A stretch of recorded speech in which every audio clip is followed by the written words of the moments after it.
beating it like.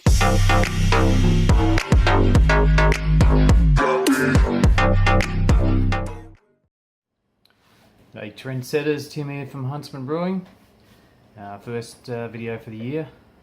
It's been the start of 2019 has been very busy. Haven't had time to brew. I've had barely time to drink a beer. Wow. Plenty of sneaky ones, but haven't had a chance to have a good session and give it a good nudge. Worked over Christmas.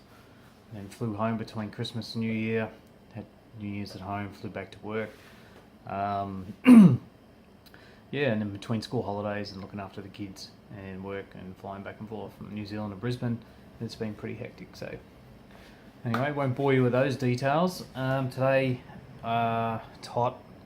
Just finished night shift, just woke up from night shift, and I'm going to give TubeDinoz Imperial Stout, the Creme Brulee Imperial Stout that he and I brewed for competition. It was more of a learning experience, a bit of a competition between a few of the lads. Turned out Dino and I was the only one that got around to brewing it, which is good. But either one of us is guaranteed a first or a second. So I've sent one version down to Grant Baker, but I've got to get the next one down, and it's on its way.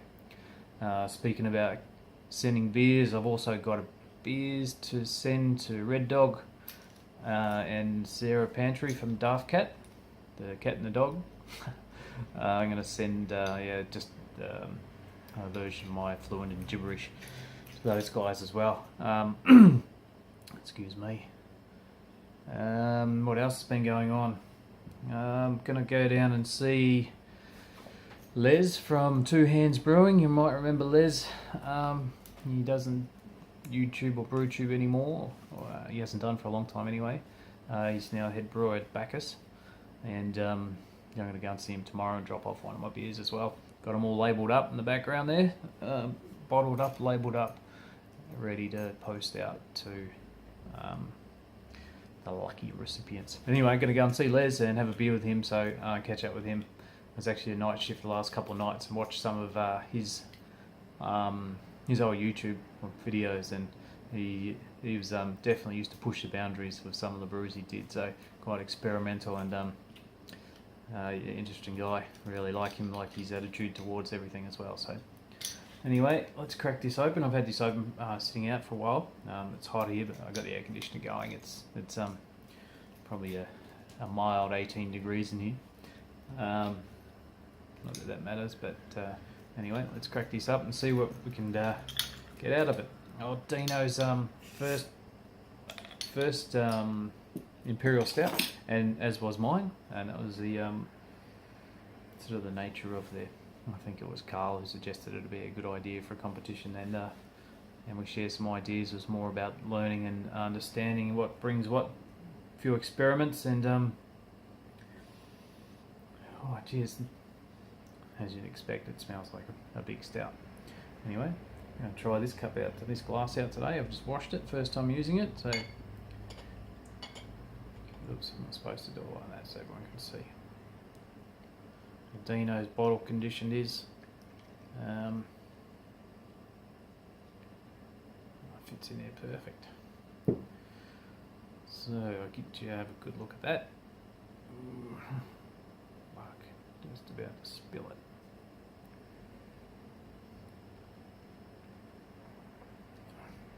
Make a bit of room. Oh, yeah, not the best at beer reviews. So anyway, going to give this a bit of a bash and see what we can make of it. Fucking flies.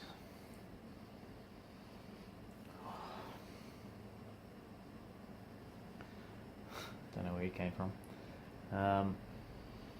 It's quite boozy on the nose. Getting a bit of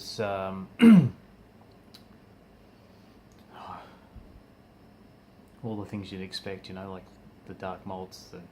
It's quite boozy on the nose. Just going to leave it there for a second. Okay, so excuse me, just put some notes together from what I can get.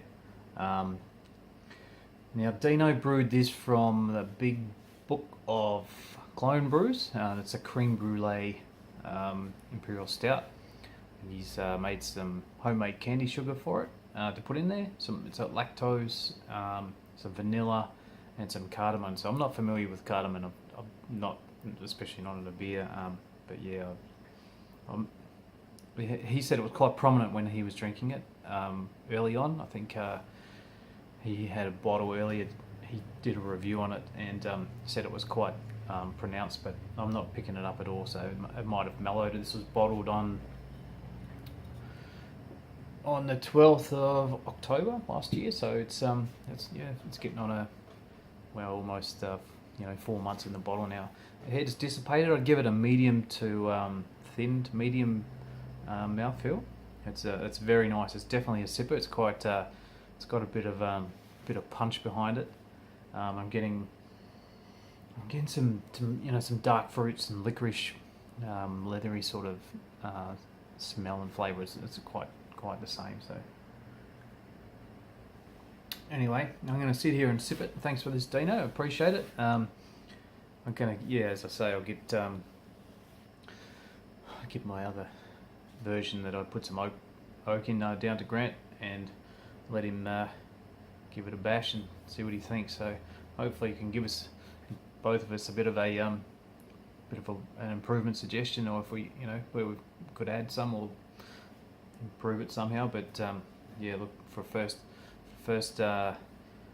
brew of an imperial stout, this is pretty bloody good, mate. Mine as well. I'm very happy with it, and I'm going to brew it once a year. I think